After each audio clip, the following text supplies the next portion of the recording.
Hello, I'm Rory from Gymmetrics, and this week we're going to be looking at 6 common mistakes that operators make when setting out their gym floors. The first mistake that many operators make is too heavy a reliance on their equipment suppliers to do the gym floor layout for them. Many suppliers' tendency is to fill a gym floor with as much equipment as it can take. Gym floors should be stocked with enough equipment to cater for their customer demand. This should be what determines the amount of equipment on the gym floor, not the size of the gym floor. Furthermore, there's a tendency to fill the gym with expensive equipment. So we're seeing far too much cardio in these gyms and not nearly enough stretching space, stretching mats for people who want to stretch before or after their workout, and also free weights areas. There's not enough benches and dumbbells. So essentially the gyms are oversupplying expensive equipment and undersupplying cheaper equipment and oversupplying equipment in general. The second mistake that we see a lot of is operators putting functional rigs right in the middle of their gym floor where everybody can see them.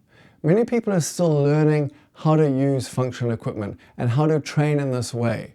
And people don't want to try new things with a lot of people watching them for the fear that they're going to look foolish. We found that operators that put functional rigs at the side of a gym or even at the back of a gym have much higher usage of the equipment. Customers are far more readily willing to try out the equipment when they don't have a lot of people watching them. The third mistake is while many operators are realizing that free weights is a growing trend and this has become mainstream, and furthermore that females want to be doing free weights, and creating secondary areas for females to do free weights, the big mistake is first of all not making the main area big enough. And then what happens is the males, when they can't get on equipment there, they migrate to the secondary free weights areas and start to crowd out the females that it's been set up for. The other mistake is to not make the weights heavy enough in these secondary areas.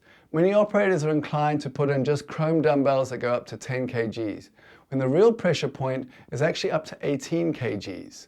So these secondary areas also need to go a little bit heavier, and remember to make the main area big enough that the males aren't going to start leaving there and crowding out the females who want to use the secondary areas. The fourth common mistake is making stretching areas and mat areas way too small. This is an almost universal complaint when we do studies in gyms, that soft stretching mats, the thin little mats aren't very popular. People want the big, thick, soft stretching mats are almost always undersupplied, and this is a huge cause of frustration from male and females in that there's not enough mat stretching space in their gyms. The fifth most common mistake is operators not being aware of lines of sight, looking at who's got a view over who. We often say that the person with a view is the person with the power. So if you want to design a female-friendly gym, give the females a view over the males. When we've been in gyms where we've got a free weights area and a row of cross trainers backing onto the free weights area, where the women are essentially disempowered, not knowing who's behind them and who's looking at them, versus in the same gym a row of cross trainers looking over the free weights area, we find that the ones looking over the free weights area, where they have the view, where they have the power, are used a lot more. Power plates is another common example of this. If you put a power plate that's backing onto a room full of people with a person looking at a wall, they're disempowered. If you pull it away from the wall, turn it around where the person has a view in front of them and their back is facing a wall, the power plate is going to get a lot more use. So be aware of lines of sight and who you're giving a view to, and empower people accordingly. The sixth most common mistake is a lack of mirrors. We're consistently picking up requests for more mirrors, specifically in free weights areas.